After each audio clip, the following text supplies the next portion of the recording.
I do feel like there was a bit of a rug pull. Like the first couple episodes, it was like, we're going on this quest and now we're doing family therapy. For me, it kind of feels like the wine is taking a backseat to this family drama. Hello and welcome to Road Goes Ever On and On. Today, Mark and I are talking about the thrilling wine-based drama on Apple TV, Drops of God, Season 2, Episode 4, Brother and Sister, so spoilers are ahead. Quick thank you to our channel members for the continued support. Now, let's get into the video. All right, fourth episode. I think we have a much better idea of what is going on and potentially where they're going with it. What are your thoughts? Well, I do think this episode hammered out like what the dynamic we're going for is. You know, I think that we saw this tension building between Issei and Camille, and we were kind of like, wow, it kind of feels out of the norm, like butting heads and aggressive towards each other. Right. And now it feels like it's to set up this other sibling relationship. The episode is even called Brother and Sister. So it's like, which brother and sister are they talking about? And the stories parallel each other. We have daddy issues from both sides. Yes. It seems like, it's the trauma between Camille and Issei and then Tamar and Davit. It's about their dad. And so I do feel like there was a bit of a rug pull. Like the first couple episodes, it was like, we're going on this quest and now we're doing family therapy. And like, that could be interesting, but I wish they had set it up that way and didn't do this rug pull of a quest versus therapy. I wrote the same exact words, family therapy, down. And I didn't think about the rug pull. And instead, for me, it was the idea of, I think season 1 had plenty of family drama, but I do think that the family drama helped us understand why this test was set up. And so the test was always the A storyline, at least for the series as a whole. Yeah. Maybe an episode might kind of flip that. So wine was always like the A storyline, and then the family part would be like the B line.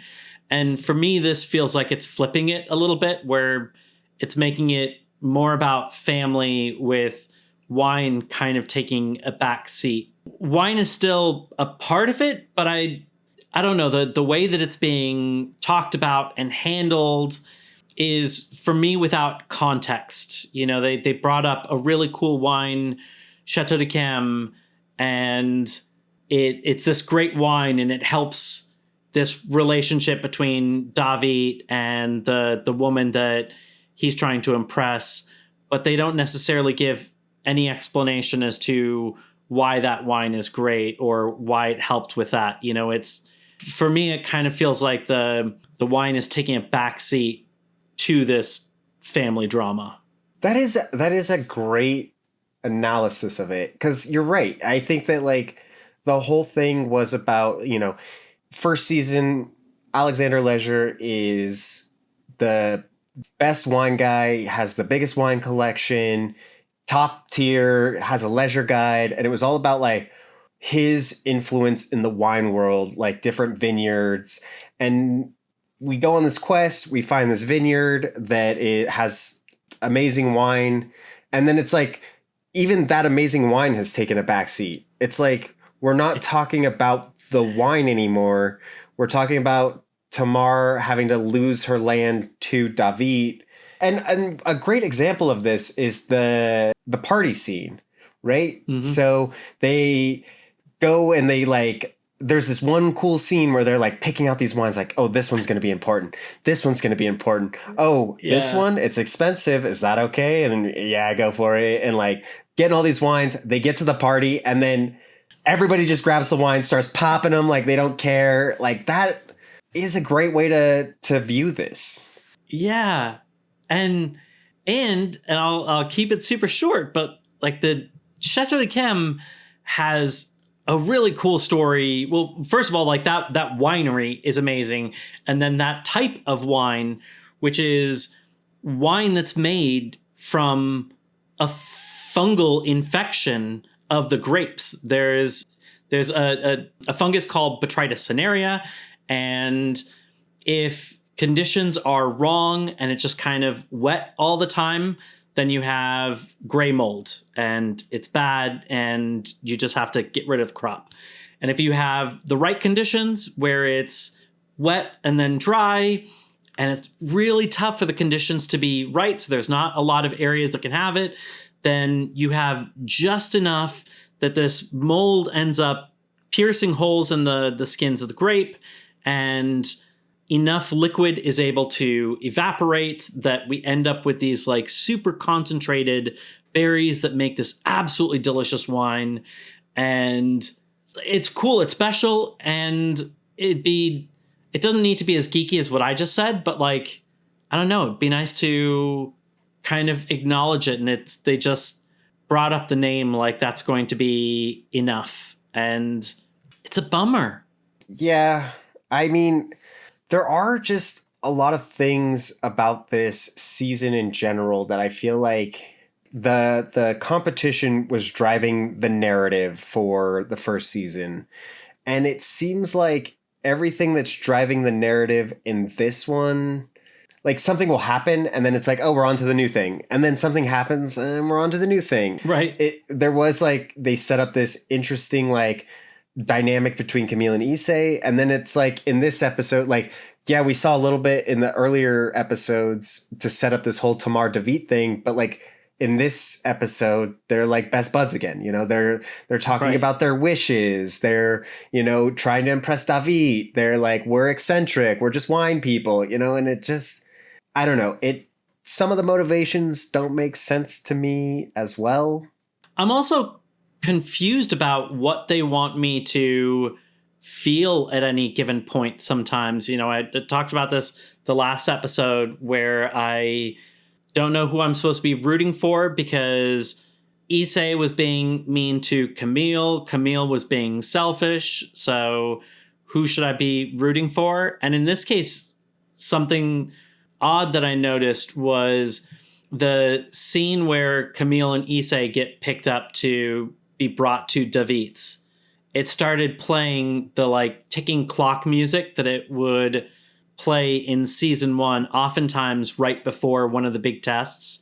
And this is that ticking clock gives a certain feeling of tension and anxiety, you know, like there's something is happening and there's limited time to, I mean, she had like 3 weeks to learn everything that she needed to about wine to be able to take that first test.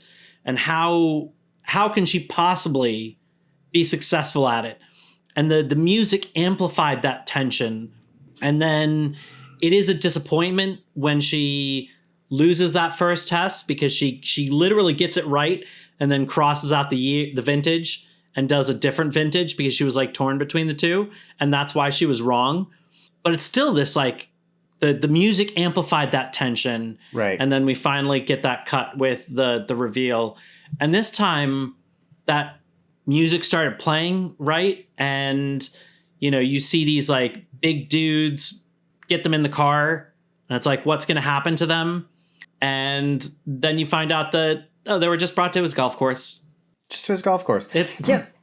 Well, there's a lot of things that just kind of don't make sense in this season where like right before that scene, you know, Camille is like, she's like, oh, Davit, he's like so good. He's like, he's so manipulative. He's so hard to like understand and blah, blah, blah. And it was like, I didn't really see, you know, he kind of knew some things, but I didn't think he was like in the previous scene at the restaurant. They weren't really showing that he was this like mastermind of like, you know, 10 steps ahead and yada, yada, yada. And then like right after that, he calls, he's like, actually, do you want to hang out? Like, right. Do you want to come hang out with me? And then so it's really odd because like then right afterwards, we see that he's talking to Tamar's daughter and like Tamar's daughter's like crying and like scared and shaking, but like, right. But we don't see him do anything to make that happen. And he never like once put his hands on her. He didn't yell at her. And all he said to her was like, you shouldn't have gotten into like our business. And like, she's like crazy, like crying and shaking. And you're like, okay, is he just this like crazy evil person? But yet then Camille and Issei hang out with him and they're like, actually, he's just kind of like a normal dude and like he's just trying to get into the wine scene and like, oh, he's misunderstood because he's being blamed for his killing his mom. Like I really don't know how to feel about Davit and Tamar's relationship and like our protagonists and what they're doing with Davit. It all kind of seems pointless in a way. So last episode, I had said that I thought we were going to be getting into this new family's backstory. And that's exactly what we've got going on. And you said that, okay, sure, that might happen, but we just met these people. Like, I don't really necessarily care about them yet. Yeah. And I think that is right as well, where this getting this backstory isn't hitting the same way. These people haven't earned me caring about them right now. Right. We're 2 episodes in with these people. And it's like, we have to care so much about them. And like when Issei goes to talk to Tamar to be like, you got to talk to Davit, like, look at what we've gone through. And it was like, okay, so they've had this grudge for X amount of years. And then Issei comes in, just some random wine guy that's interested in her vintage. And then he's like, listen, you got to do this. If you can do this really hard thing, I can do my really hard thing. And it's like, also, the hard thing of being afraid of the dark. Like, we just learned about this season. Like, if this was a thing that he was afraid of all first season that, like, they showed us, like, to the point where he can't even lay in a room and shut the light off. Like, I'm pretty sure we saw him, like, spend the night with that other girl and, like, probably turn the light off and, like, probably was not afraid of the dark. I think they're saying that it's a new thing. And they're obviously leading up to some kind of big reveal. And I don't know. I still think that he was saying that his mom always hated him. And I do. And I still am attached to that one line where he said, something grabs me and holds me under. And I wonder if his mom thought about it when he was a kid. Trying to kill him? Yeah, that's what... Because there's obviously... They're leading up to some kind of like big, dirty family secrets. And it may not be our characters. It may be Davit and Tamar's family. But they clearly are leading up to some big secrets, just like last season. I do think that that's a little bit odd to do that again, because it's like, how many secrets can you mine and how much do you have to stay in the past? Also, I think the last season, the scenes in the past were, I think, also their own very intriguing story. They took up like an episode and a half, basically. Yeah. They were over the course of like 2 episodes, but they didn't take up those whole episodes. But they were legitimately a compelling story in and of themselves. But what was also interesting about those previous scenes and the secrets was because those things were directly tied to what was going on with the test, right? So it was like Alexander Leisure had an affair with Honoka. And like from the beginning, Issei was dealing with disappointing Honoka and her father, his grandfather. Like that was all part of it. Like his obsession with wine was all a disappointment for the family. Like it was this like, he was this like black sheep of this like mega wealthy, family. And this thing, like this secret, if like Issei's afraid of the dark, all of what he's doing with being afraid of the dark and trying to combat that, and even Honoka, if Honoka is this big secret that they're going to reveal, she's not part of the story. We're in Tamar and Davit land. We're in Georgia. Like we're talking about something that has nothing to do. I mean, maybe they find a way to tie everything together, but it does seem like Issei's fear of the dark has no relation to this big story of buying this plot of land so it doesn't get sold or something. So it doesn't feel like everything, like Honoka's like appeared a couple times, but like she's not driving the story. She's not driving Issei's motivations. They basically said, like, we haven't talked to her in 3 years. And Yeah. that's why are we still dancing around this then? She's not part of this story. She's not important to this main narrative. It is going to come back. I don't know exactly how, but I do think when you mentioned Issei's fear, I do think that that is a messed up sink or swim way to have him confront it. It's like put him deep in a wine cave, like in a tunnel where that's not like, let's put you in a room and like turn off the breaker so that you can't turn on the lights yourself. But if you really need to, like, we can let you out the door and then you'll be in the house, you know, like, versus this is a tough way to have to confront your fear. Yeah. And I don't know it, because like he is talking about being afraid of the dark, and he's like, I'll conquer my fear if you conquer your fear. Right. And she even looks at him like, you're crazy. Like, she already said, like, no, I'm not talking to Davit, not talking to Davit. And he's like, I'll conquer my fear. And she's like, you're crazy. Is it that crazy? Is he just going to this cave? And then if he conquers this fear, will that prove to you that you should talk to Davit again? And I don't know. It just, overall, it seems murky of the motivations of the characters and what they want. And the other thing that's kind of frustrating, it does feel like this whole drama with, they're like trying to set up, they're trying to make a new drama between Camille, Tomas, and Davit, where it's going to be this secret thing. And I think that it was odd that like they knew they were going to this party. Like they had time to pick out this wine. She didn't call her significant other to be like, hey, this is kind of what I'm going through right now. I'm going to this party to try to like win over this guy so we can save this vineyard. It's like, oh, you called me while I'm at this party. I'm having a good time. And why would you choose that time to tell him? And I don't know. It just feels like they're trying to like manufacture this little drama between Tomas and Davit. And even though Davit was like, oh, she's taken by Issei. And then, oh, now she's not, but she has a fiance. Like first he was like, oh no, I'm not going to go there. And now it seems like, oh, now that you're not together, I am interested. I don't know. It seems all weird. I'm okay with Tomas getting mad about that because I think he's just frustrated with Camille in general. Yeah. And I think I'm not saying Tomas is wrong. But so I'm saying that like I'm not surprised that he's going this like kind of jealous route because I don't think that's necessarily his MO.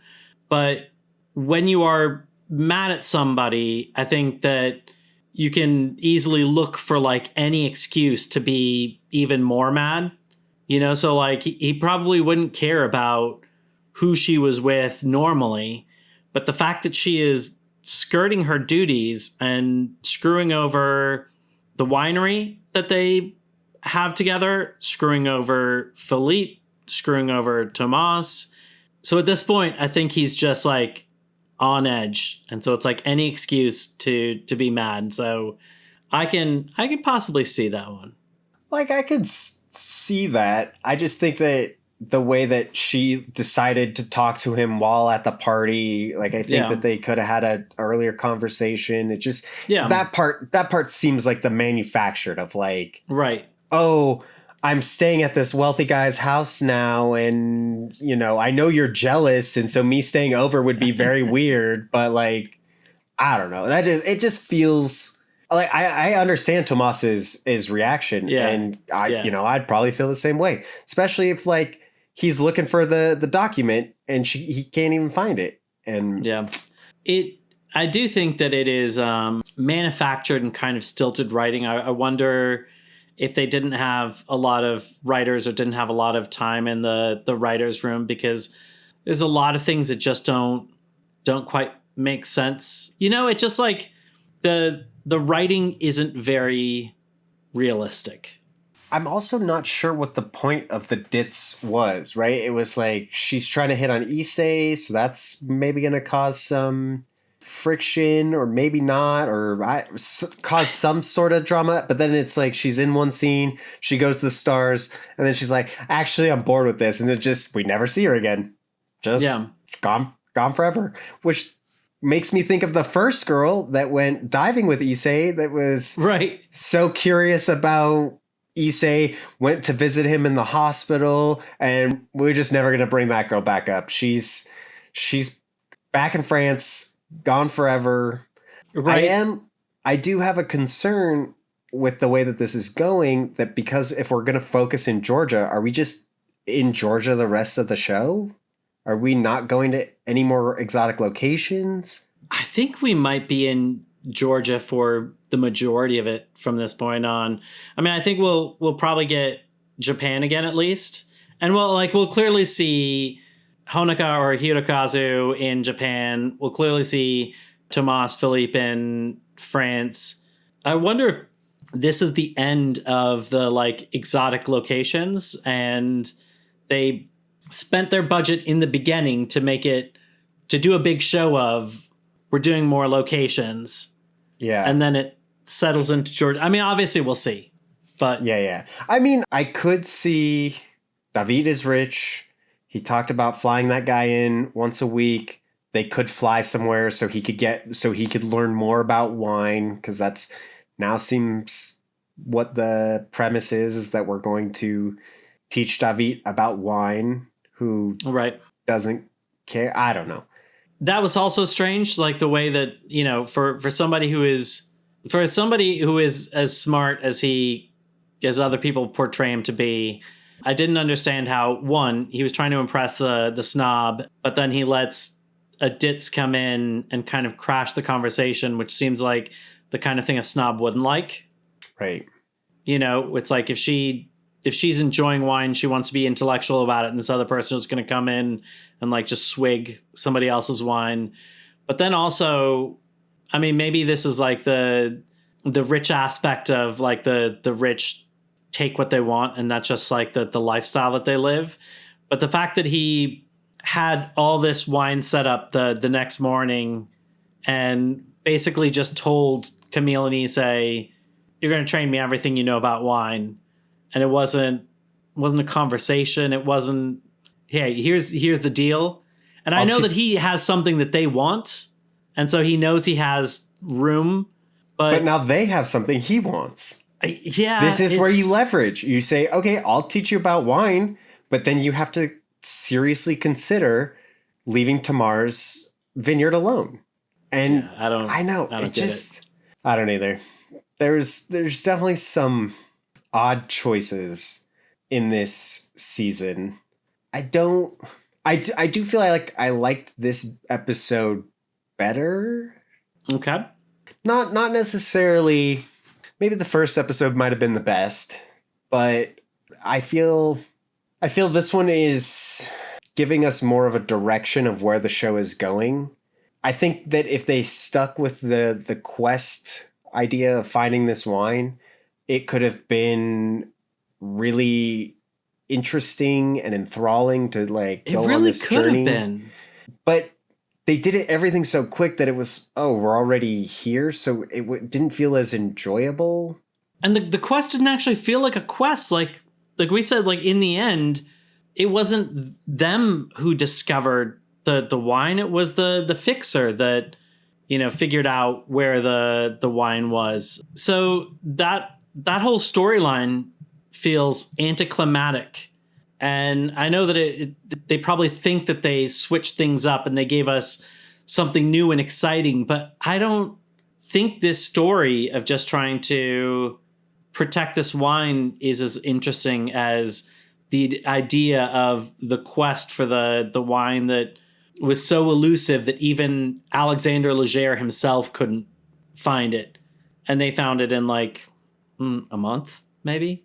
And this whole like the beginning. So specifically in this episode, when Camille says her wish, she says, I wish Alexander Leger would just go away.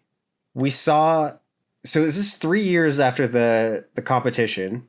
Yeah. He sets up one little competition and had one little tiff with a journalist that praised Alexander Leisure, but then from everything on, we haven't dealt with him. There, like everything that is going on has nothing to do with him.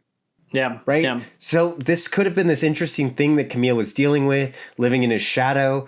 And she even wishes that he would go away. But then at the end of the day, it's like, what really is he doing at this point? Okay. I have a crazy theory. Most likely will be extremely wrong.